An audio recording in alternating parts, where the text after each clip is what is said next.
our panelists. Yeah. Please take a seat.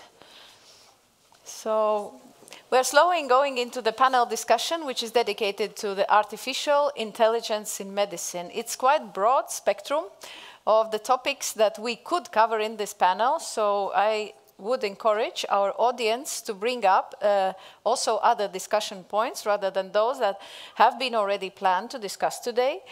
And may I introduce our panelists today? We have 4 people here on site and 1 online joining us from Estonia. So let me start with the online guest, Martin Reim. He is a radiologist from Tartu and used to work a lot in artificial intelligence and have made a lot of impact already in innovations in Estonia. So thanks, Martin Reim, for joining us.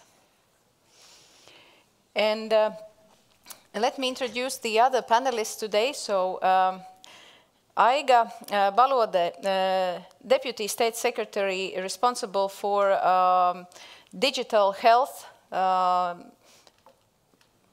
policies and also the future perspectives, building the framework of how we should deploy, implement, and also further work with this mystical tool, artificial intelligence, but in the medical field. So thank you, Aiga, for coming.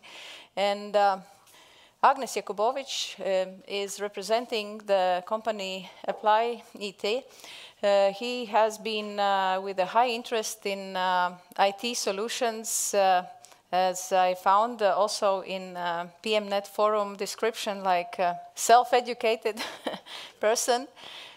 I think in artificial intelligence we are all a bit self-educated because it's a great privilege to be at the beginning of this era, in a way, yeah.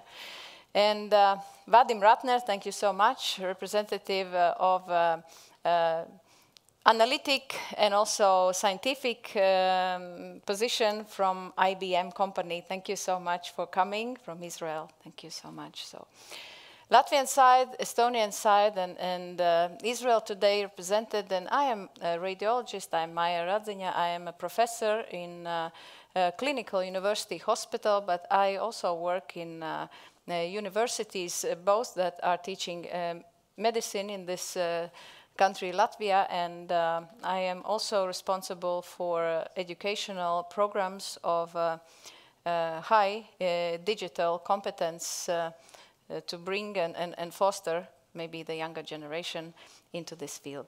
So, brief introductions, and let me introduce now the panel topics. There will be 2 of them, and one may I ask to show maybe now the first, let me see, first slide. Sorry, now the first one. As we are aware, this year has had a certain frame to the mystical term of artificial intelligence. Now it is quite structured in the first legal document called AI Act. It is like a law-level document, but I took out only 1 slide of it. I wanted to highlight one of the discussion points. One thing is to try to maybe classify the artificial intelligence, and one of the best ways is to address our responsibilities, the awareness of existing risks, and evaluation before we implement something, before we deploy, before we say the big yes. Have we thought about all of the possible errors, all of the misdoings that we could do on the way? And let me open up now maybe the question to Aiga Balode. So now, after the launching, so I will move 1 step forward. So we know that in 2024, this is a publication, this is an announcement of this AI Act, but there is quite a work ahead of us to build the offices to regulate so many fields. This AI Act is not only about medical field, but there are really huge points about medical field. And if we come back to just an example, medical imaging or medical data, they are actually considered in a quite high risk in this hierarchy. So Aiga, as a Deputy State Secretary, how you see the steps for Latvia, or maybe how the policy makers can try to shape it into the subsequent law enforcements? Maybe there is really a workforce need that first we need to educate and like build a team and only then the structure. So what are the steps you think is the best to safely deploy it into the medical field? Thank you for the question.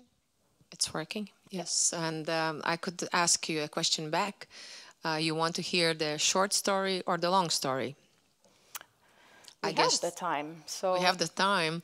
Well, I guess I will use the story in the middle. Actually, I'm sitting here as a representative of Ministry of Health, but at the same time, I've kind of split in parts because I represent both legal aspects from data protection. I also represent Ministry of Digitalization, which will hold the umbrella, and also at the same time new technologies that the health sector has been using already for a long time. And the question is how to balance it all so that the patient at the end of the day in 2030 would enter the European health data space happy with available data and with tools around him or her that help both for prevention and disease management, let's put it that way. And that's the short question. How to reach it all? That's the question. We can't do it without public partnerships. And as for Latvia, those public-private partnerships, that's something new in health sector. We haven't had too many examples. But what I'm saying that not only the legal aspects will change, the whole environment, the availability of the resources have to be reconsidered, because it's clear state won't be able to afford it all unless we have a different approach to it. So how it will work legally in Latvia, currently, I think it's in 2 weeks, the Ministry of Smart Administration and Regional Development, that in Latvia is responsible for digitalization in a broader sense, they will go to the Cabinet of Ministers and explain their view. How do we have an AI center that helps all the interested parties to come to one spot, one agency, share their ideas, test their ideas, and then move on. And for the health sector, the question is, will we be able to afford to have soon one AI testing plot, or we will use AI center established for the country as such? And I think we will use at the beginning whatever the Ministry of Digitalization has. Then in our previous panel, we also had a conversation about sandboxing. We don't have too many sandbox examples how to pilot things in a safe environment. That's also going on, and it's both practical and technical and legal. For the very, very legal questions, we will amend the law on treatment, because it does not have anything about digital health at all. So it has to be updated. Then we will also launch the law on biobanks, and also then will be the Secondary Usage Data Act. So everything is going to happen both by transforming the institutional settings and also legal acts, but it's not like in one sequence too many things will happen in parallel. And what it means for Ministry of Health and the institutions that we have and cooperate with, that they need to be, as Minister says, revitalized, not even modernized, but a fresh look, how we can achieve things with an impact. So that's actually the biggest question for all of us, because institutions will change their role, and it's clear that Ministry will coordinate the efforts, but each institution will have to look at it and maybe with help of others change. Yeah, like so quite AI a lot of work. Department in every ministry, that's maybe one way how to also bring the different players in the field, because I think you mentioned the technology as well, so it's impossible not to have technologies side by side with medicine, yeah? So there are different institutions responsible for innovations in technologies, and there are the other ones about really medical use. I don't think we will have a separate unit or division in the ministries for the AI, because we have had failure by having digitalization separately. like me too. When I talk about digitalization, it's usually leftovers. Please handle it somehow because you have the digitalization. Well, I only have me and my colleagues, and we have been trying to say that we need to change the process itself and then see, do you at all need any digital tool? Maybe we can skip this activity as such. Maybe there's something else we need to have in place, additional team member, because we need a team member and can't be replaced. For the state in general, we will go in two directions. And the first direction, I think, will be rather centralized, it will be managed in a centralized manner. And that is administrative processes. For instance, bookkeeping, it's already ongoing. State institutions rapidly will lose their bookkeepers because they will be located in one specific institution and they will provide services to all other institutions. I know Estonia has done it a long time ago and don't have headaches about it, but that means that no ministries and institutions, they will not have their own bookkeepers. Okay. Then the next step is regarding HR management, document management, and also procurement, because those are the things that repeat in all the ministries and they should be centralized. As for the AI, there will be one AI center, but that's for idea generation. For institutions like ministry, will not have special AI person, but we are talking to the institutions. For instance, we're talking to NHS.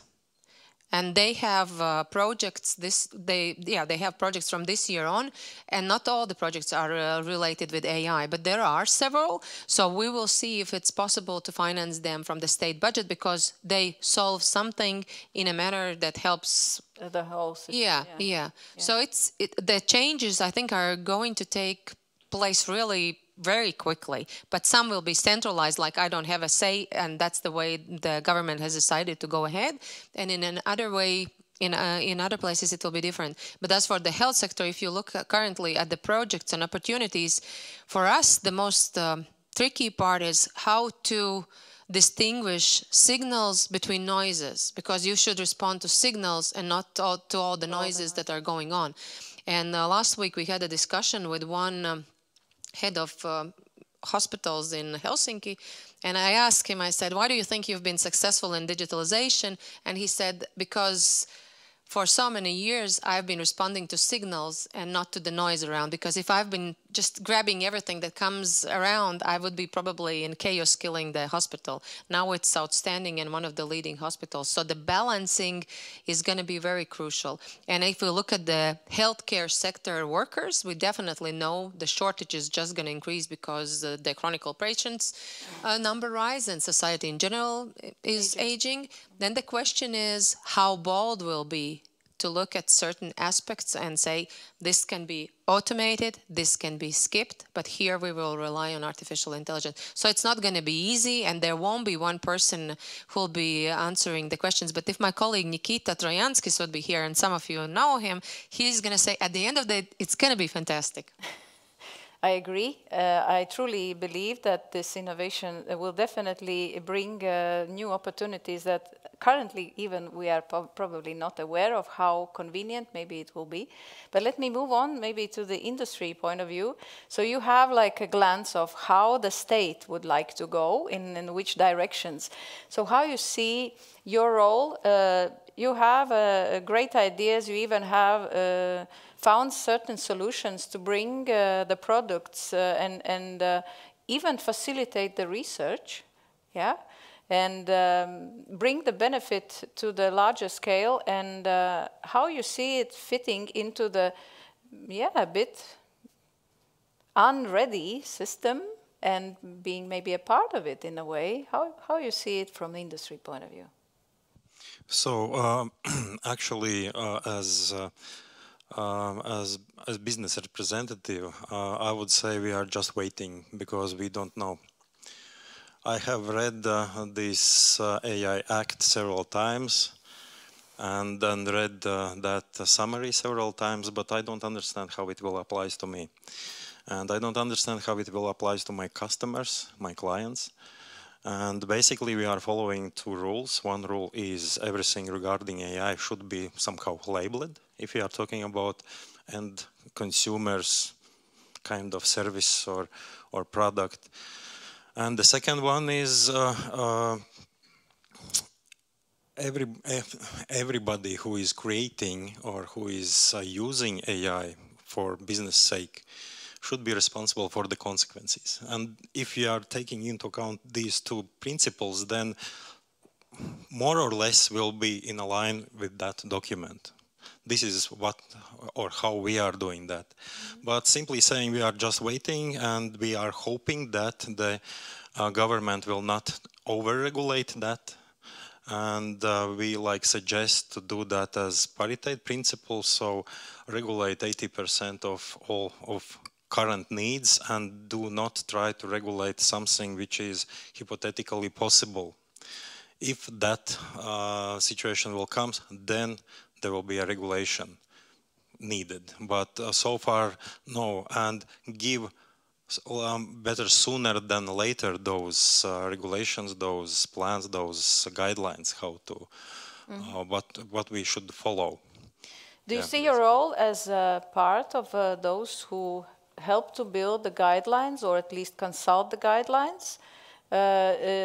Or you think that you could implement it from somewhere else, kind of, maybe we don't need to invent the wheel, how to build this collaboration and maybe just take over from some other state or maybe this is what I also suggested to government, that they might give us this mandate or delegate these rights to be that consultant for those customers who are building those AI systems instead of government. So acting on behalf of government, explaining how it will apply to them, and only then, if the situation is that customer cannot understand or there is some kind of border questions or something like that, in that case they will come to the government and ask what should I do or how it applies to me. So yes, and this is very similar as these digitalization programs. We also had these rights to build those how it is in English, pass maps instead of a DIC structure for our customers, and those are valid for going and applying for these funds. Yeah. Okay. So, Vadim, may I ask you to take the microphone? So, you are representing a quite larger and really experienced company, IBM. So, how do you feel your input, because there are suddenly not only few IT companies which were building computers, but now there is thousands of micro, medium-size, larger-size companies bringing up the solutions in medical AI. So how do you see it from your perspective, and maybe some comments how it is happening in Israel, how the companies are collaborating with the policies? Is this thing on? Yeah. Yes. Okay. Well, first of all, I come here wearing two hats. On one hand, it's industry, and on the other, it's research. And I am lucky to be exposed to both fields working in IBM research. So, well, let's start with maybe the initial question of how to formulate, or who should be formulating those laws. We have existing examples in other fields that are not medicine, but are can be as important to human well-being as that, and as life-threatening. There is an example of self-driving cars. I myself only came across this new technology implemented in vehicles in Latvia when I was driving from Riga last month to the island of Saaremaa. I found this button in the car that says automated cruise control. And I decided to try that. I mean, I am an AI specialist, and I know how these things are made, and I know all the possible mistakes that can happen. Do I trust this? By the end of the drive, a couple of days later, I found myself almost dozing behind the wheel because I understood that this thing works. I can trust it. My brain told me, you're not doing anything. You're tired. Why not take a nap? And well, first of all, this is scary in itself. But still, if I could bring myself to trust myself and my family with this automated cruise control, keeping distance to the next car, and this is mostly artificial intelligence-based algorithms because the previous technologies are just simply not good enough for it. So it is possible. And many of these laws on the use of different AI-based architectures are in place in other fields, so they may be somewhat adapted to the medical technologies. Of course, the field is completely different. There is the GDPR system. There is the question of who the data belongs to. Of course, there is a question of who's responsible for mistakes. I mean, a doctor that applies a solution that is based in some part on an AI tool that the doctor has used can understandably claim that it's not his fault if a mistake is made. Would you agree that if something goes not in the right way, or at least while we are exploring who did what wrong, would you feel as a IBM representative willing to take that responsibility on yourselves? I believe that completely rolling the responsibility to the company that developed the AI tool will cause stagnation. I know from my experience that AI has taken a step back from medical imaging for partially these reasons. I think I can identify, and it's my personal opinion, the three blocking entities on the way of successful use of AI in medicine. And that's trust, and this is something we're already talking about. That's availability of data, because right now medical data is not available for research, no matter what anyone says, it's just not. And without data, there is no AI. And then there is legislation. Let me use this opportunity. This hasn't come up in the conference, but many of you must have heard the news of the new Nobel laureates for 2024, right? 4 people got a Nobel Prize for developing AI tools. No, that works. Basically, it's the first time in history a software engineering got a Nobel Prize. They don't have that category. Geoffrey Hinton, the godfather of the entire AI field, got a Nobel Prize.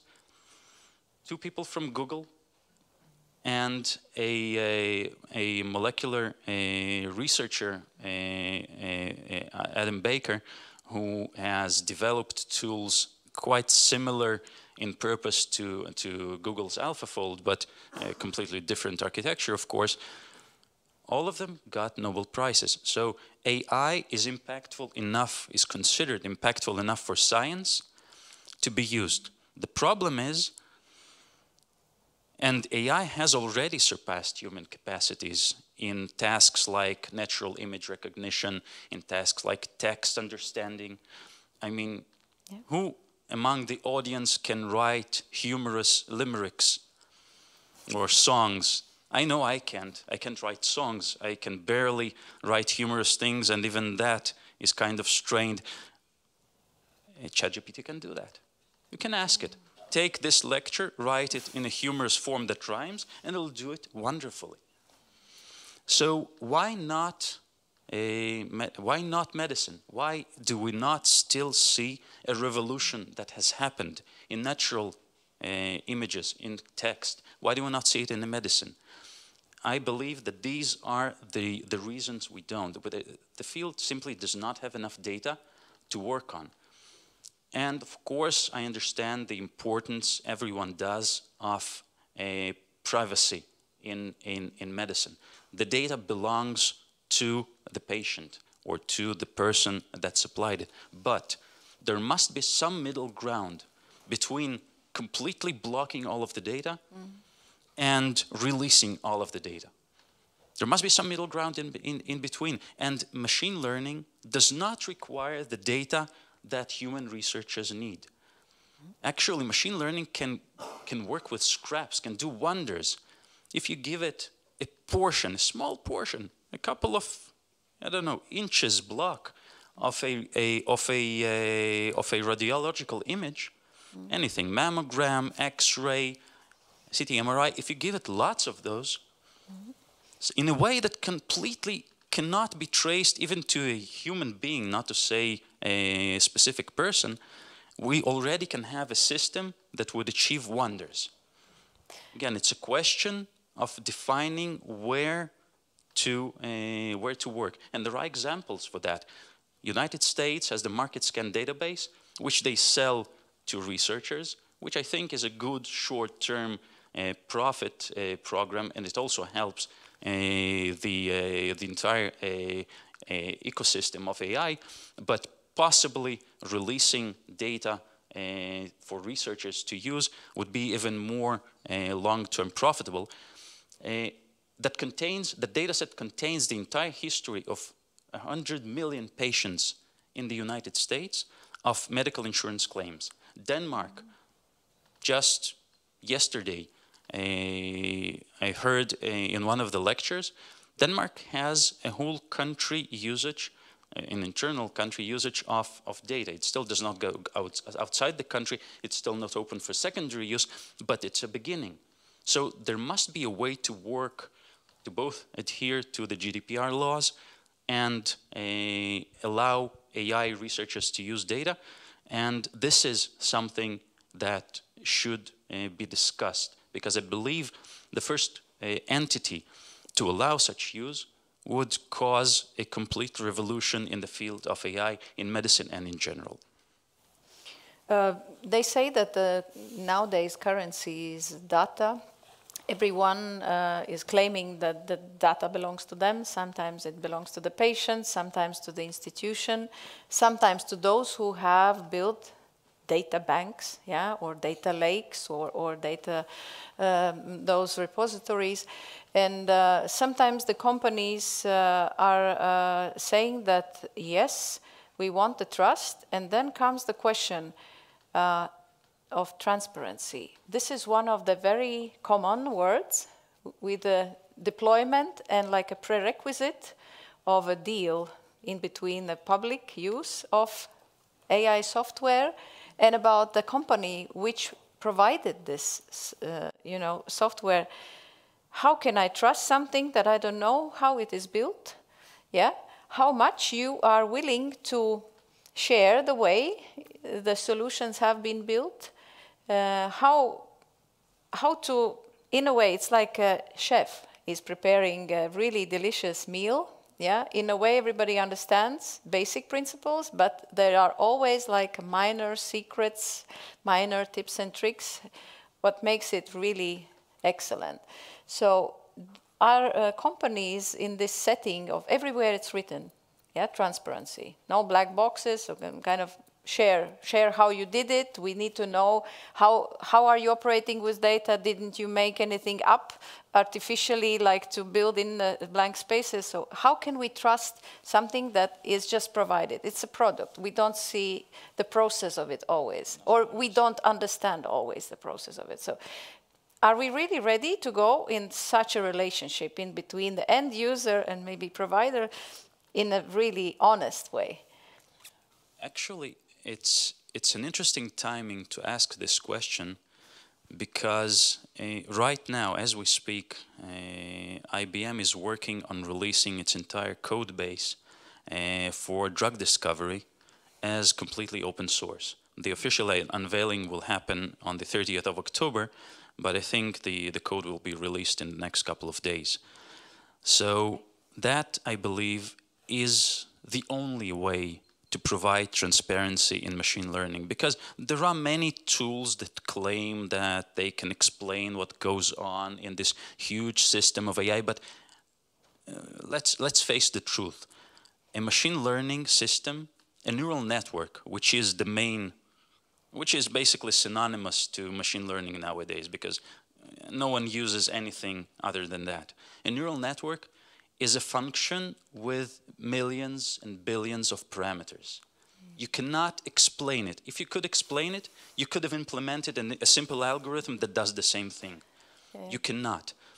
There are tools that allow machine learning elements to explain what they've done, but still it's an oversimplification. The only way to make everyone trust what you're doing is to release your code to the outside so that every researcher will be able to access it, use it, improve it, and analyze it. Excellent and find idea. if there is a mistake, if there is some back door, something that's happening that should not happen, then they'll cry out. And I believe IBM is one of the first. There have been many steps along the way.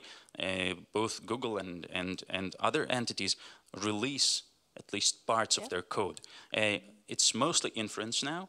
Inference meaning you can take an existing model, you can apply it to some existing inputs, but you cannot change it. Yeah, okay. IBM is currently releasing the entire code base, also training, inference, and everything for the user, but outside. not editor. Yeah. Okay. No. What I'm saying is that we are now releasing everything. Okay. In order to promote that trust. Thank you for this. Any response, relatively short, maybe from Agnis, and then okay. So I don't have a lot of time, but what I wanted to say, I'm representing pure practice. And from my perspective, actually, I quite in opposite position with my colleague from the same field. And for this one, I totally agree. That is a black box, and there is one principle: you cannot explain what's happening in there. The same way how you cannot explain your intuition. So if you are seeing faces in the clouds, so please explain why you see there. The same way you cannot explain the AI models. This is one. The second part is, but we are providing all that information for our customers. So we are researching and building AI predictive AI models. And we are completely give away as all IP rights to our customers. We are completely give away also the method how we are preparing the data, how we are labeling that. We are giving away the labeled data as well, because that is property of our customer, because customer pay for that. And from this point of view, there is completely transparency how and why what's happening, but it requires a certain level of education also in customer side. So if customer not able to take that information, to understand that, so we can give you or provide you any level of transparency, it will not work. So that's shortly. Thank you so much. We have heard quite a lot of non-medical, view on AI and maybe possibilities, and we have heard the fantastic, maybe in a way, steps forward also on behalf of industry, but may involve now our online panelist, Martin Reim, as a representative of medical field. So the question is now, Martin, you have worked with AI solutions yourself. You have tried to build the certain models, and you have tried to implement them on a clinical setting. How do you find this conversation about security, trust, reliability, responsibilities, and maybe very briefly, if you know, how does Estonia is willing to go on with the AI Act implementation in medical field? Thank you, Maija. Happy to join the conversation. Very interesting point coming from Panelist. May I ask to work with the audio because I have a very strong echo. Thank you. Just a comment, maybe from the state side, I cannot take the position of saying which way the whole Estonia as a state in the AI business is going. But I do know that we already have a central institution who is bringing together more than 40 different biobanks, data sets, and based on that and having this connection directly coming to one central organization, there is the involvement of professional societies like the Radiology Society, etc., plus the entrepreneurship side, the developers themselves, to have it behind the same table to see what is the direction we want to go together, because the public-private partnership is most likely the only way where we can actually have this real developing happening in the level where the product will be used at the same time. We all do understand that medicine from that perspective is a very, very sensitive topic. What's on the line? The health of a patient. And it's not just to play around or test around. So everything has to be very clearly understood by all the parties, plus the ethical side of medicine. It's always under consideration. Either is it under development or seeing the big picture, how AI products or other innovation will be adopted in the hospital level, patient level, and also state level to impact or have even bigger impact to the whole system as it is. Like Maija shortly opened, I still do practice as a radiologist in Tartu University Hospital and interventional radiologist, and we do use those artificial intelligence tools every day. It's already at the moment applied to our everyday practice.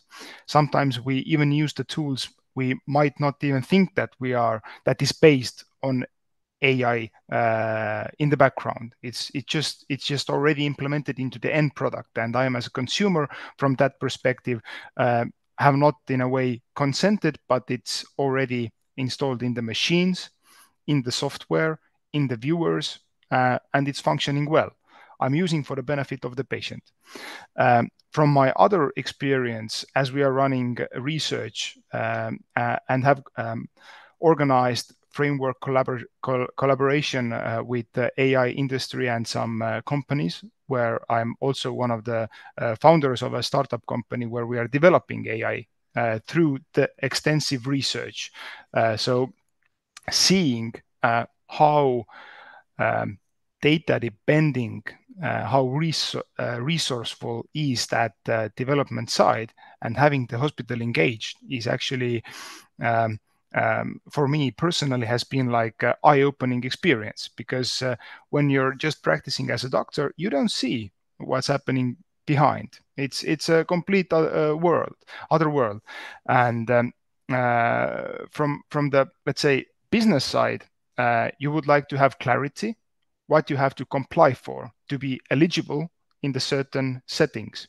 And I, as a doctor, I want to be in the full trust in that sense that the product you are selling me is based on solid ground. The research is real, the data is real, there are no manipulations, and I can trust it to treat my patients. So having this interaction between the clinical doctors, the AI developers, companies, and also the supervision, or let's say big picture from the state, where we see the whole group or the whole thing going is super important. And I think the points that you all raised in your opinions are very, very actual and hot topics. But I don't want to confront, but I think it's not that, let's say, dramatic situation, because the data is not completely closed, and the systems are up and running and we are using them. And I think the AI industry has not turned the back on the medicine, because there is so much research going on. Never been that many new companies coming with their products and applying for all those certifications, either in Europe, in US, or in the Asia. Everything has their own ground. So I think it's something buzzing a lot at the moment, and we are standing on the, let's say, viewpoint where this big breakthrough will actually happen. And maybe another interesting point to add here, many companies, including ourselves, you don't always have to rely on the already available data. There are solutions where you can synthesize yourself imaging data to have like some basic training, and then you have to validate it on the real clinical data. So there are different options, and I think the ecosystem of the whole AI industry is very smart. So they will find a way to work out smart tools to improve our practice in the hospitals. Martin, I hope you hear me well.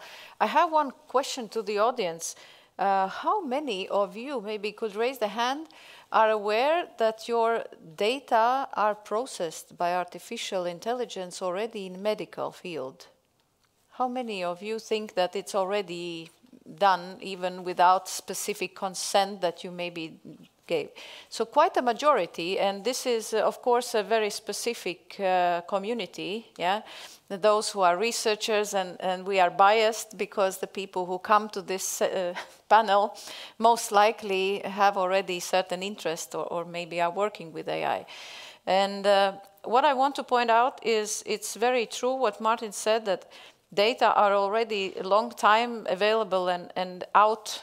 They are not hidden. At some point there was a willingness to put like a closing, yeah, diaphragm on it, but it didn't work.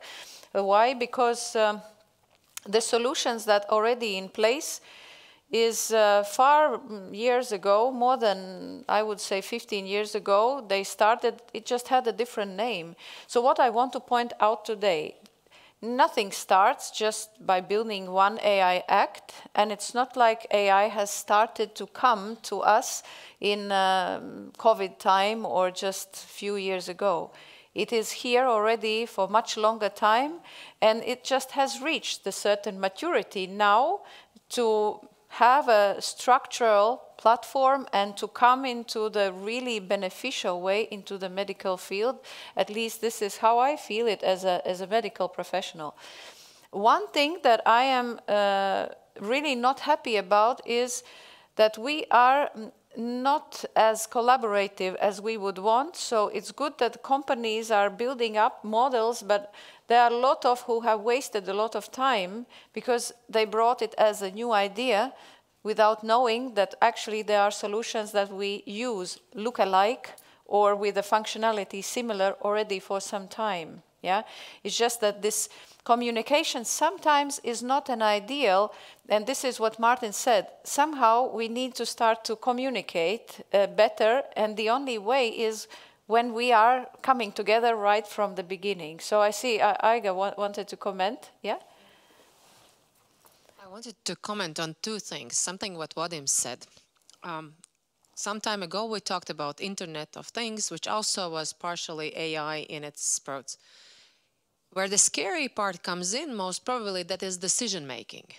But as for analytics, as for prediction, it's a wonderful tool how to manage better, how to get the answer faster.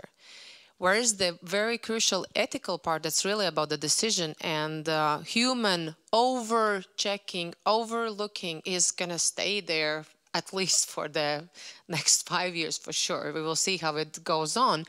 But our former President, Mr. Levitz, said one thing, that we will come at the end of the day to the stage where there will be a new human right to talk and intervene with another human.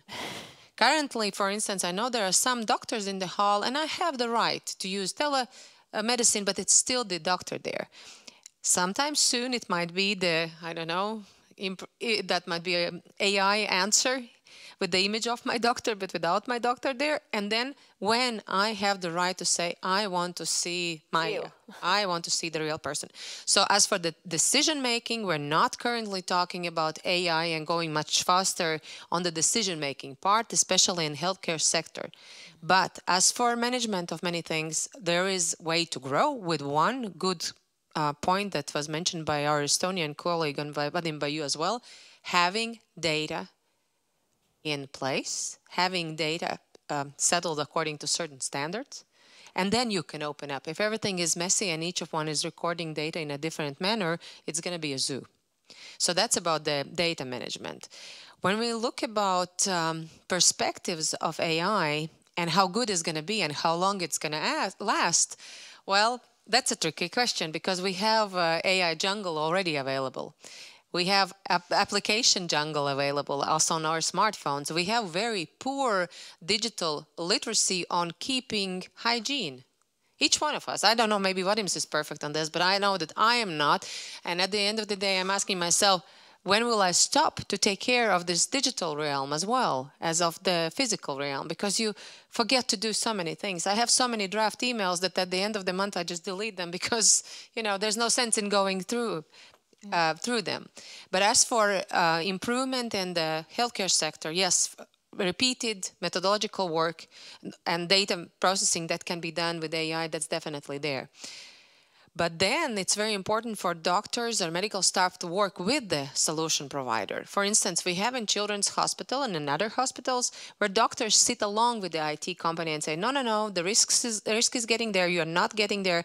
But then the question is about the public-private partnerships, how my doctors are getting paid because they are investing their time in the company's business model that the company is going to sell later on. So that's, again, the private-public partnership is going to develop in different ways and formats. Not only the service provided to the healthcare institutions, but also how you share and pay for the knowledge that the doctors are, or also sometimes administrative staff. They are also a great help for improving the situation. So yeah, for the sake of clarity of the discussion, I think that this decision part about the treatment, let's leave it out of this discussion because the doctors are there to look at it. It is very in compliance to what has been stated also in quite a lot of professional medical physician documents that we are really happy to have tools which helps us to deal with overwhelming workflow, with quite chaotic data, at least to structure something and to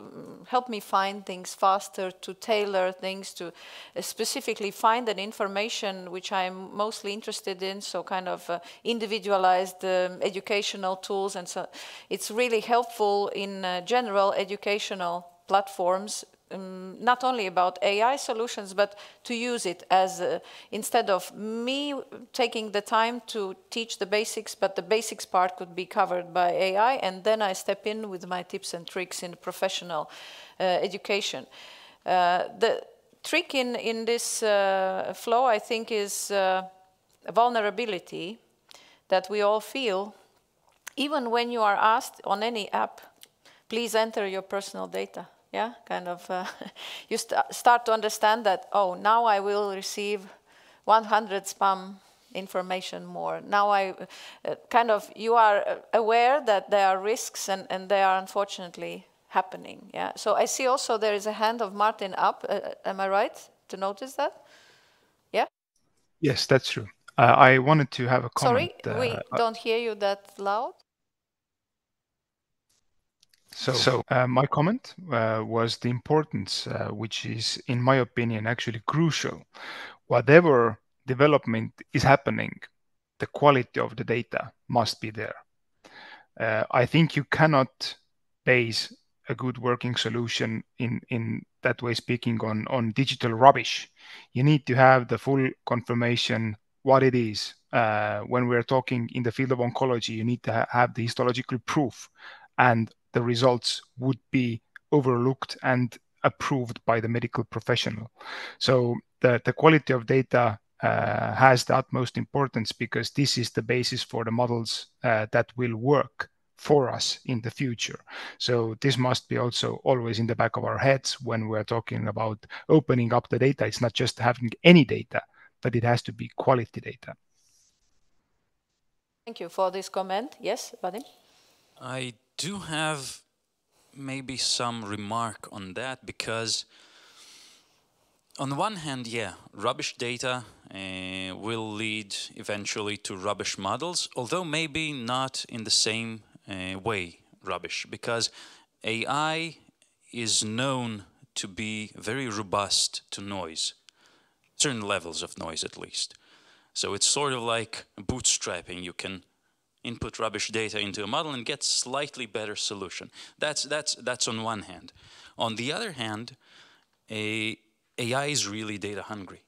So if you have a certain amount of good curated data that you know is perfect and you know that works. And if you train your model only on that data, you will probably get worse results than if you trade on huge amount of data outside that was not curated and then fine-tuned on the good data. Fine-tune, I mean somehow adjusting a model, not somehow, retraining or additionally training the same model on this additional good data. As for a dialogue between industry researchers and government that makes the laws, there is an example of research institutions everywhere. Every research institution has an ethics company, an ethics committee. We should definitely have the same thing for any institution that does AI research. It's still just not completely in place, and it's still not completely formalized yet, but this is something that should be everywhere, and these committees should be regulated by government bodies. But still, it would add another buffer that would help save time, bureaucracy, and also the amount of employees of the government. I mean, when you check for fire risk compliance, you don't send for a representative of a ministry, right? You go to a company that's certified to make those tests, and that's what happens. The same thing should be with AI. The same thing should be with data curation and data usage and code usage. So this, at least, is sort of my opinion on this subject. Okay, thank you for this comment. I have one more question to the audience about the equity. So how do you feel that is this territory or the place where you come from, majority probably are from Latvia, do you feel that we have an equal access to the AI benefits, to the AI solutions in a medical field? Are we in equity in Europe in terms of available things? Because there is always a price for solutions that we are having. And then there is a question, are we having all of the tools? Are we really having a choice? Yeah, and there is a one, maybe can someone raise hand? Are we in equal rights? Or I don't know, maybe someone from Spain or maybe someone from UK or whatever country has a different rights than we do in the access to the AI in medical field. How we feel? Do we feel equal? Or we feel non-equal? Not so many hands. Everyone wants to be politically correct, but I see that there is a hand from the audience. I don't know, may I pass the microphone then to you? Yeah? But, 1 second, we will pass the microphone to you. Yes, please, you can comment. Yeah. May you introduce yourself? Sure. Okay, do you hear me? Yeah. Yes. Okay, so I'm also from Israel, actually, but I spent some time in Latvia and also researching the Latvian situation, also with the help of people like Aiga. I believe that this is a matter of the literacy. Yes, we speak about health literacy, and Latvia is a remarkable example of how much should be improved in terms of literacy. So I believe that even some basis of infrastructure already exists in Latvia. A lot of populations still are not aware about this potential to use these tools as you have asked for, and we are biased here in this room. Actually, yeah. We are exceptional, unfortunately for Latvia. So in Israel, in contrary, these literacy campaigns has been for a long time existing, and people, and not only in Israel, but I believe in many other countries in OECD. People are much more aware about their possibilities and rights to use the best of the medicine. So I believe that the potential here in Latvia already is quite good, and it will be improved. But in parallel, the efforts to extend the literacy of the population should be somehow come together with the efforts of the governors of improving the infrastructure as well. Yeah, thank you so much. So sometimes it's not only about our rights, sometimes it's about knowing, yeah? Being aware of the things you don't know even. Maybe you have such rights, but you don't know about them, and you are not using maybe really useful things for yourself. And I think this brings us into the next topic of this panel discussion, unless there is maybe some question, yes, or maybe comment from the audience. Just raise a hand, we will pass the microphone on. And yes, Martin, we see your hand.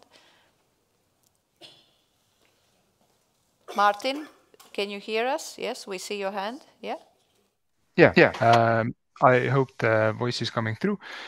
I think speaking about the equality or the availability of these AI products and access in medicine, in a sense, we even might be in a favorable position.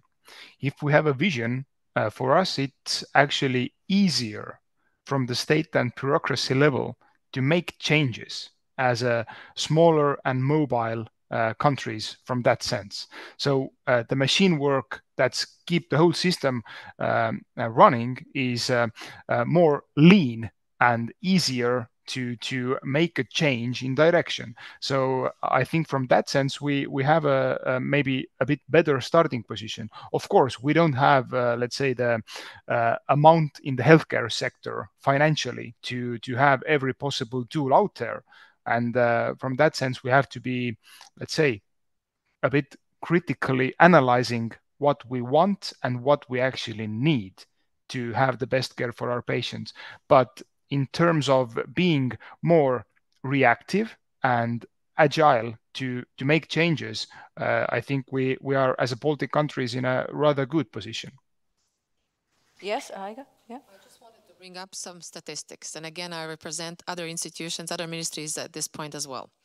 First thing, thank you, Yuri, for mentioning the health literacy, but there's also digital literacy. If you look at the citizens or inhabitants of Latvia, we are very well internet covered, high internet speed, a lot of smartphones, but they are used to the surface level only for a couple of things. We don't go deeper. At the same time, when there was a questionnaire, if the government or any institutions would elaborate something, would you be willing to be part of it, test it, design it? Latvia had one of the highest scores. And the duty or the assignment to the Ministry of Digitalization is to understand what is not triggering well enough, because the study tools are available, both from the Ministry of Digitalization, both from the Employment Agency. They provide Coursera and other online tools from so many topics. I mean, you can just literally soak it all in. And I'm so sad that I'm not that young anymore. If I would have had it when I was 18, I mean, could you imagine to study in the best university in the world by taking their course? Mm-hmm. The question is, when do we set aside time for it? And in our previous panel, we talked about when do we set aside time for our health, for just taking care, for walking, taking sports, and sleeping at the end of the day as well is very important. There is so much happening. And I'm not a doctor, but I've been listening to a lot of my doctors talking about mental health. And they are telling us that this, I don't know if you get dizzy when you are swinging. Some people are getting dizzy when they swing. And that's the situation that something spins around you so quickly and you don't know what to grab. So we're talking about mediators to the knowledge. And there will be different levels of mediation necessary. There will be front runners like you are, who will say, hey, this is interesting, I'll grab it. There will be some that will have to be nudged, and there will be some with whom you have to sit along and train it. But what I want to tell you that I've been a profound believer that people want to learn if it's applicable and if it's understandable. And in our country, we have in each municipality the so-called one-stop agency for public and state institutions. It has been relatively stiff, but we're trying to make it more alive, because that's our agent. There's one specific person you can go to and say, hi, I would like to get in touch with Dr. such and such. I don't know how to do it via internet. Can you help me? And those people in those agencies, they are trained to do that.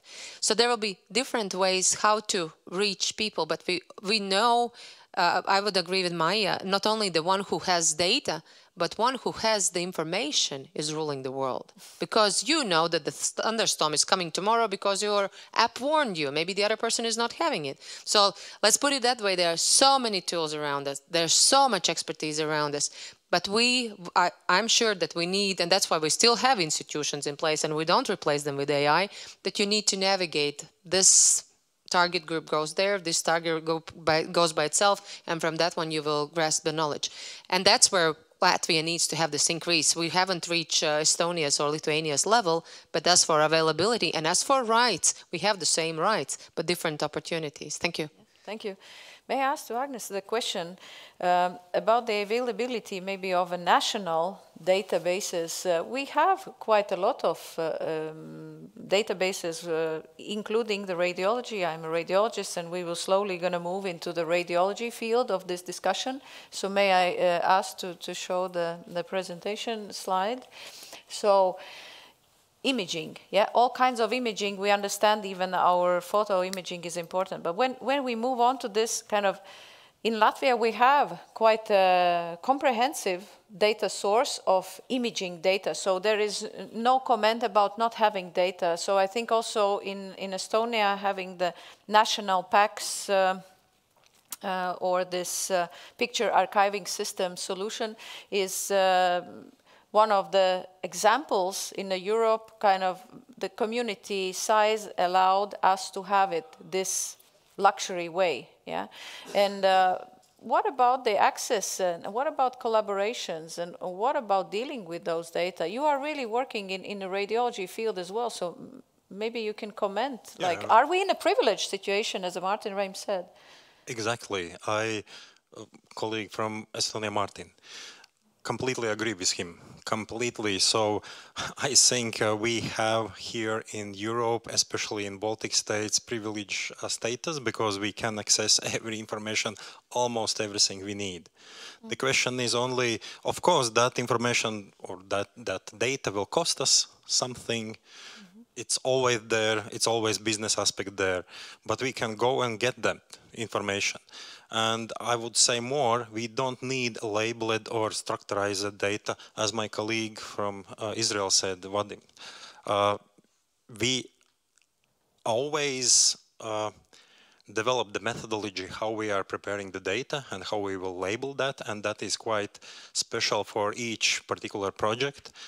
And at the end of the day, what needs us to us doesn't matter for other projects or for other people. So yes, indeed, we have these privileged situations. I think that situation will go in the future not so in not so good way. So in the future, we will not get that information so easily as we can now. Why? Because there is one thing. USA, Israel as well, where we did some research, the data costs a lot, because they understand that the data is the fuel, but also it is exaggerated fuel, because it's nothing without labeling, it's nothing without methodology how to prepare the data, for what purpose we will use that, how we will feed with that data AI models, and what will be the expected results and things like that. Without that, data as such is exaggerated.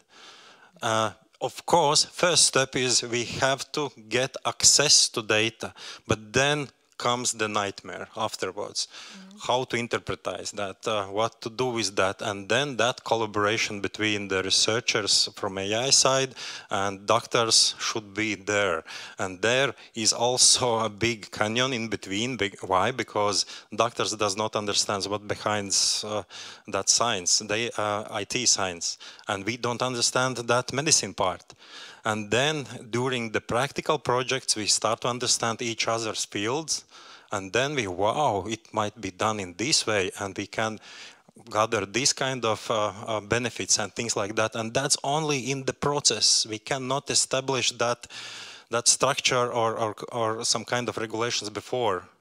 And this is what I think that in the future, when to our hospitals comes the same idea, oh, data is a money, data is a money. In that case, we will not get access to that data. Yeah. The same as it is in USA or probably in Israel as well, because we had one project where one case of data cost us more than 10,000 euros.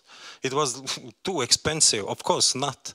We are not going for that data. We will collect that data by ourselves during several years, and that data will cost anyway a lot less than that. So data as such is a fuel, but it's not like, it's like a roll of these oil which coming up from the ground, and then we are like putting there a lot of effort to make like diesel, petrol, or things like that. So that's not like as pure data. We cannot use that. Before the next panelist, I see takes the microphone, wants to say something. I wanted to highlight a few things. Agnes said very precisely, so this is not only about like one cluster of data, like I'm taking only image, and also Martin mentioned that maybe the image cannot tell the story without other clinical, laboratory, tissue data, and this is where it goes like a message to the policy makers. Please try not to split the human body by the policies.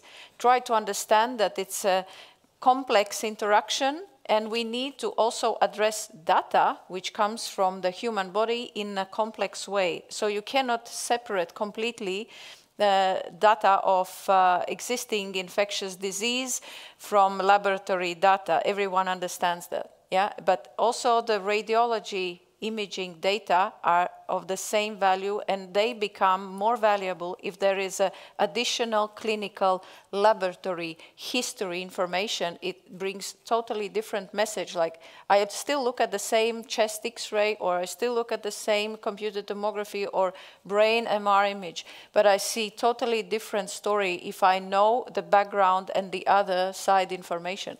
So the same applies, I think, to the tasks that we want to, in an ambitious way, bring to the industry, like, bring me the magic, but we will not give you all the information.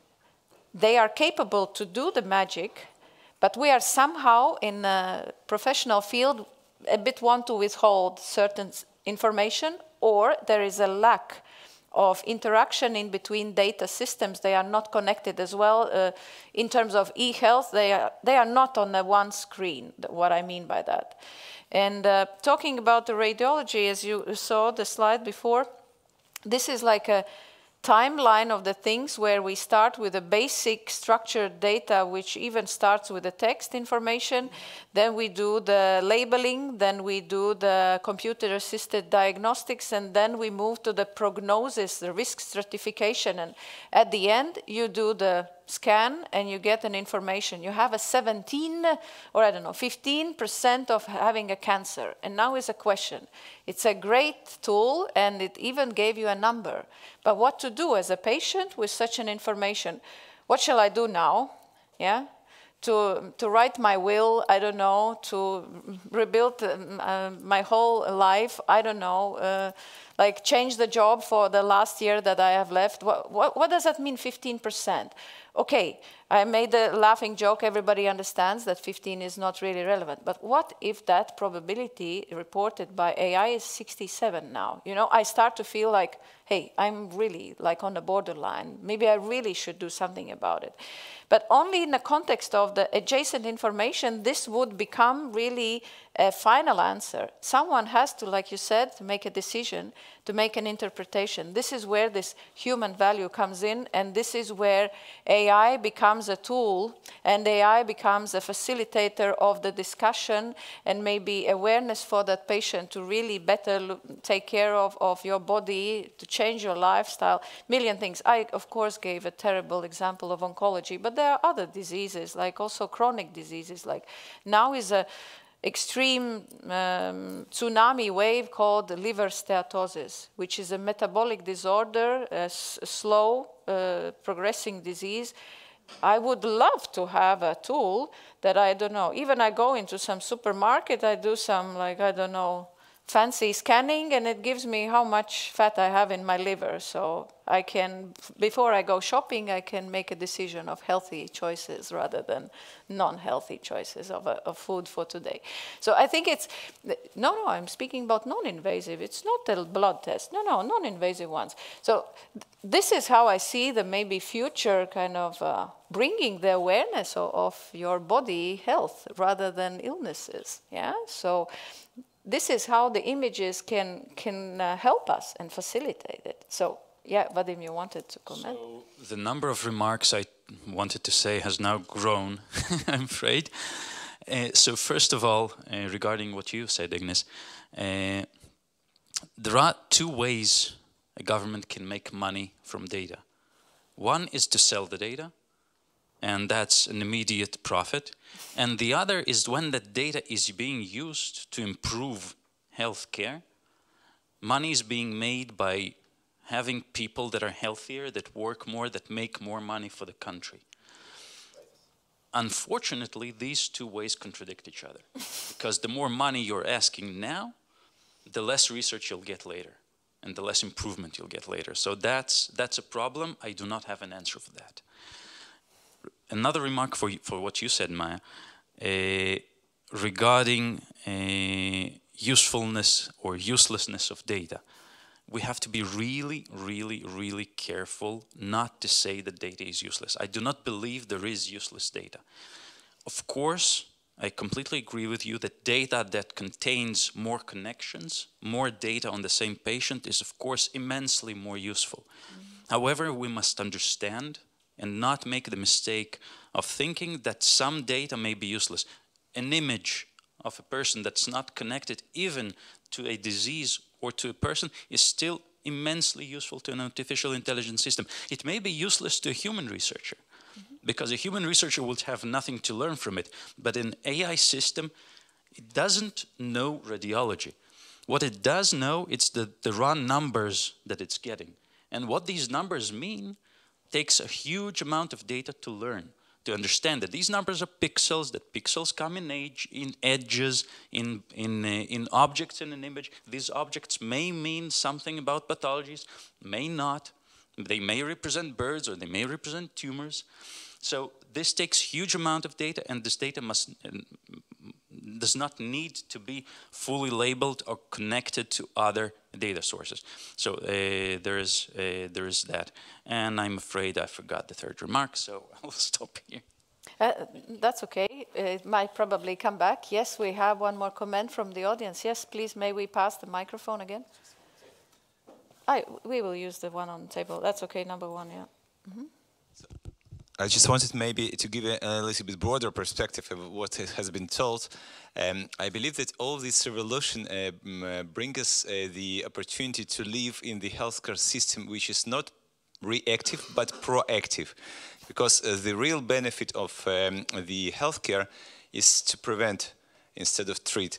And as much data we will have and as much information we will have on patient, so we will be able also to reduce those risks which are in every one of us, and to improve, as Vadim also mentioned, every cent which we invest in prevention, it just saves us hundreds of euros in reaction, in treatment.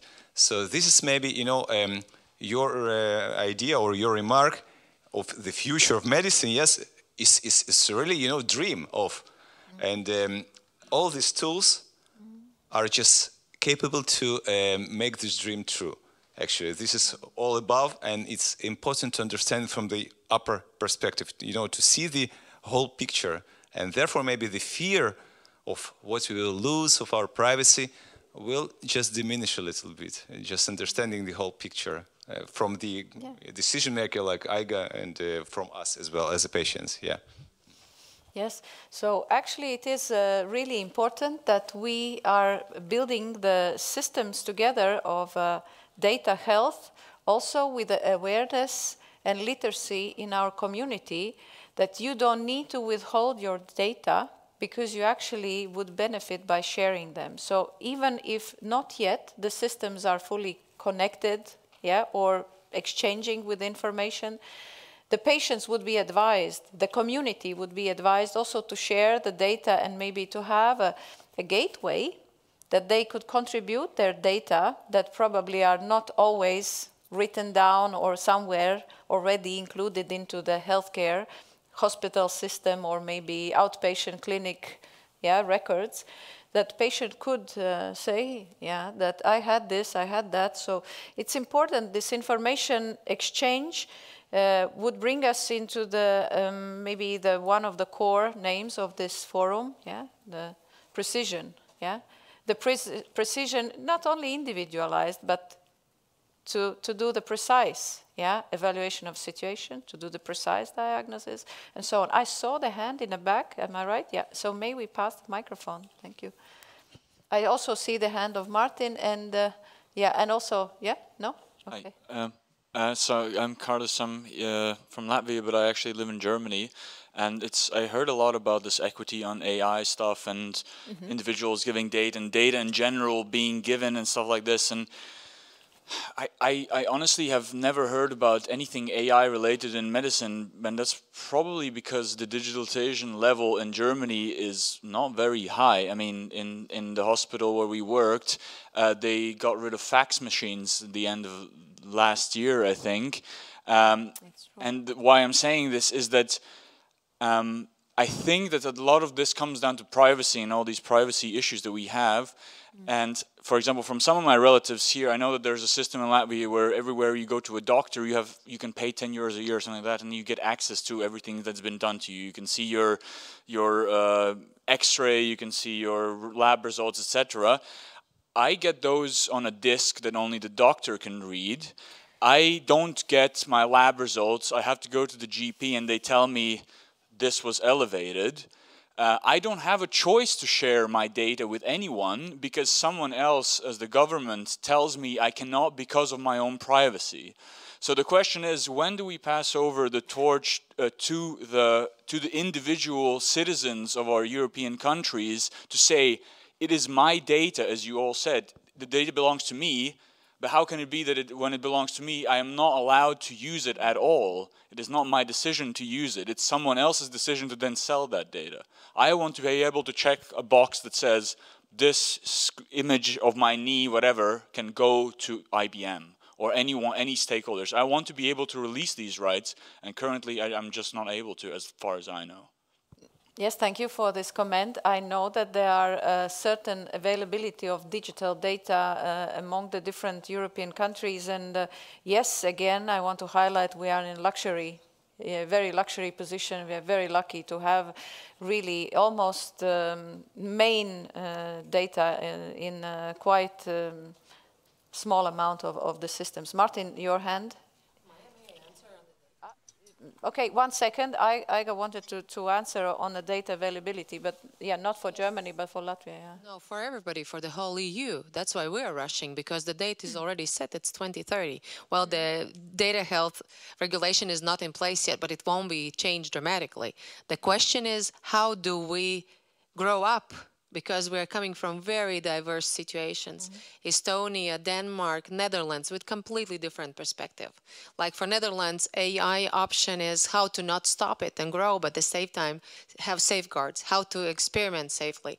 And they have it for all institutions and not for healthcare only. And that's why in Netherlands, we see that sometimes hospital along with university, that's the hub of data standardization and new modules and so on and so on. Countries have gone different ways, even having the same GDPR, but I'm sorry for Germany, you have the most challenging situation, because our minister was in Germany and they said they want to learn from Latvia because they want to go rapidly. They can't wait any longer, but they want to learn from our mistakes. So that's again something that, yeah, just so bear with us, but it looks like 2030. And then the exchange should be so that you come to Latvia and you get access also to the same data sets. With the private companies, it will depend on public-private partnership and again on the service provision in different EU member states, because then again it's different. And now it's how to match it, and 2030 is not that far away. Thank you. Yeah, thank you. Okay, Martin?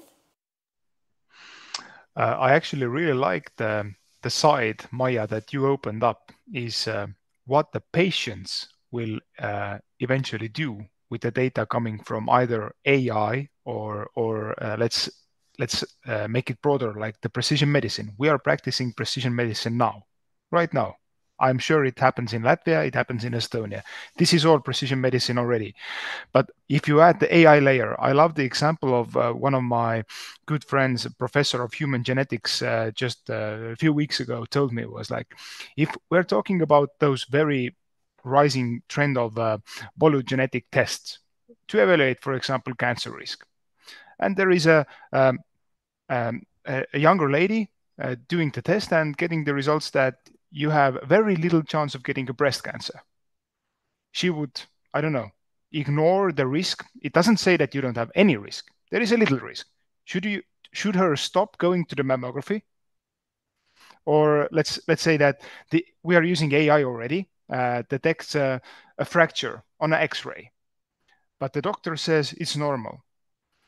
The patient goes to insurance that, well, we have a malpractice, but not really. The fracture was old. It was a consolidated fracture that had no clinical relevance. So what happens with the information coming from the AI system and going directly to the patient if it's not meditated, explained? And this is the question of literacy again, that can we interpret the data coming and give this the rightful meaning, what it should be in the field of medicine. And I think radiology will be in the forefront of facing those issues in the next, let's say, 5 to 10 years, because we are using those models. We are sending out the messages first to our colleagues, to our patients, and we will face the consequences also in the legal side, or what will happen or come back from the patients. So I really love that you brought this up, Maija. Thank you. Just have one last comment on this patient topic. There was an interesting study made based on communication of findings with the outcome to the patients. And they said that they actually liked that the AI did it in a more empathic, nicer way than any human doctor did. So maybe if not so, no, it's true. And maybe there was a combination, not only textual information, but there were also like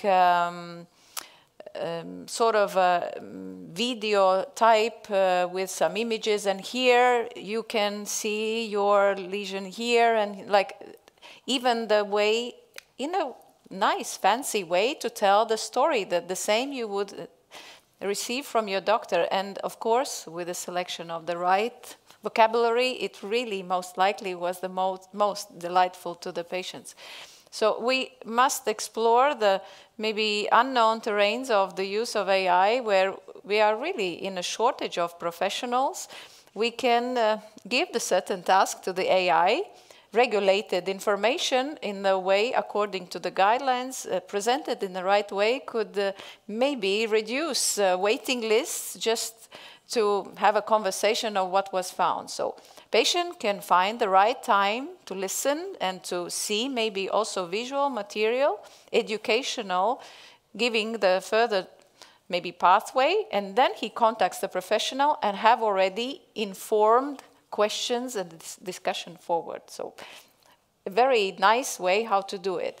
So I saw that there were willingness to comment. I just want to stress out the last 7 minutes of this panel. Just yeah. Yeah, I wanted please. to add one more thing to previous, before your last remark, that AI is basically a tool. It will not replace doctors. I don't see it will happen in the future. Yes, there are those futurologists who are saying that there will be AI and replacing human doctors. I don't believe that. But at the end of the day, AI is a great tool, but it's just a tool.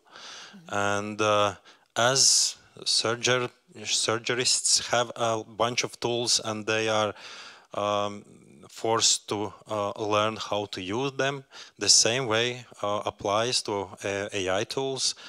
You have to know how to use them. You have to know how to interpret that data, the results, and what to do with that. And basically, that is a tool for radiologists, not for the patient. So probably radiologists also in the future will receive more or less data, or more like black and white like results, in some way. But yeah, it's not for the patients. It's tools for radiologists. Thank you. Vadim? So also 2 remarks. One, for what Agnis said, AI learns from labels. And this is really important to understand. AI does not get labels like I don't know.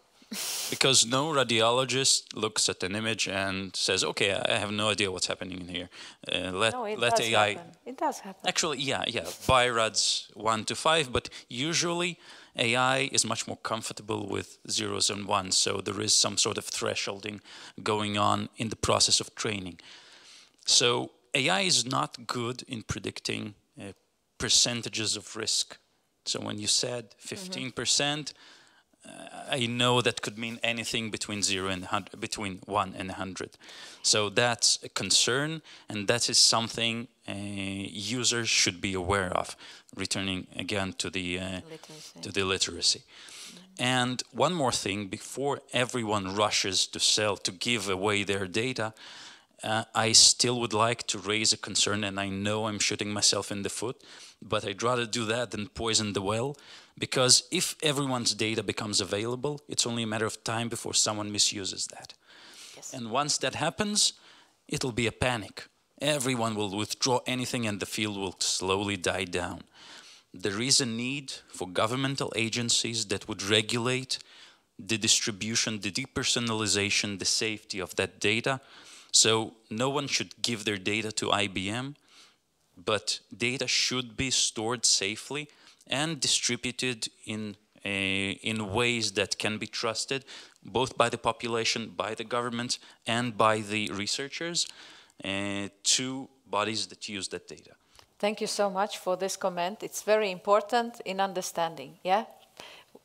We must be aware of safety from all the aspects and use the data responsibly, right?